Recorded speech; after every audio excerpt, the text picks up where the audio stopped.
Hi, this is Matt, and you're listening to Bluegrass Jam Along, the podcast for anyone and everyone who plays bluegrass.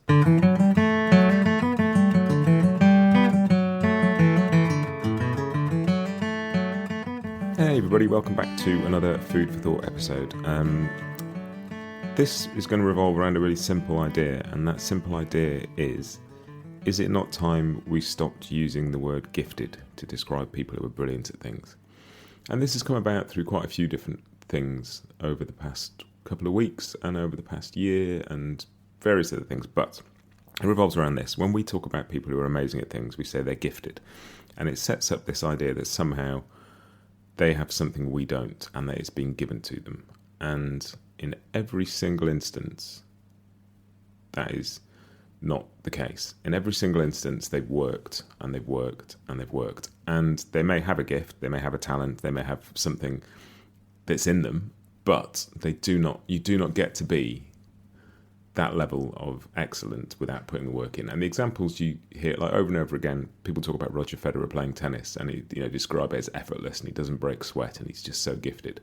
Now, he's good, he's amazing, but that's not just a gift. That is work, year in, year out, day in, day out, to the point where he is still competing at the highest level. And there came a point where people started beating him, and he re-evaluated his game, got a different coach, learned to play differently, and worked even harder.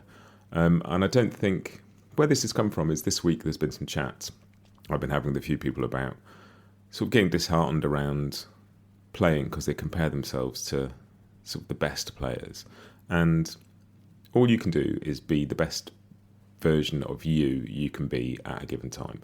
There's no point comparing yourself to somebody who's been doing something for 30 years longer than you or anything really. Just compare yourself to where you've been. But this sort of idea of gifted repeats itself over and over again. I had a writing class once with a Booker Prize shortlisted author who said she hated the idea of the word gifted because it implied that somehow she was just good and didn't put the work in.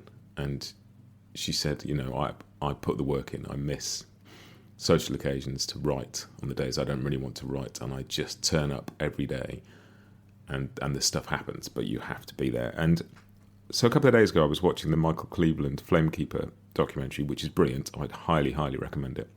Such a great watch, such an interesting story, and such a cool thing. But there's a part in there where Michael says the following: I've heard a lot of people say that people are just born with talent and they just picked up an instrument, started playing immediately. I don't care how good you are. It's not like that. It takes a lot of work.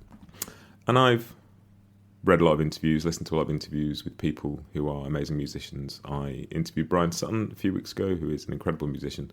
But nobody tries to pretend that that's not true. There are no high-level musicians wandering around going, yeah, I'm just born different from you. Yes, you need talent, and you need to find that talent early enough in your life to develop it, but you still have to put the hours in.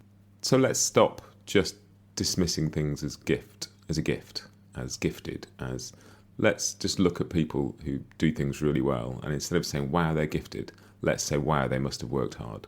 And I think that's a more positive approach for all of us. For them, because it acknowledges the work and just doesn't give them some sort of magical status. And for us, because it sort of sets in stone this idea that we will get better if we work at it. I think we can get so caught up in the idea that we have limits, that we never work hard enough to find out what they actually are. So that's it. That's sort of where my head is this week. And I'd love to know what you think. You might entirely disagree with me, and that's fine. But I think it's an interesting thing to explore. So come on over to Bluegrass Jam Along's Facebook and Instagram, join in the chat, see what you think. Back next week with some more thoughts and some more tunes. In the meantime, have a great weekend and happy picking.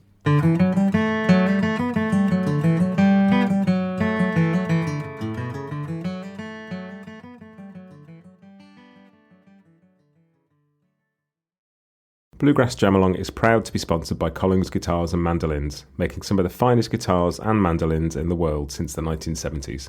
Visit collingsguitars.com and find out why.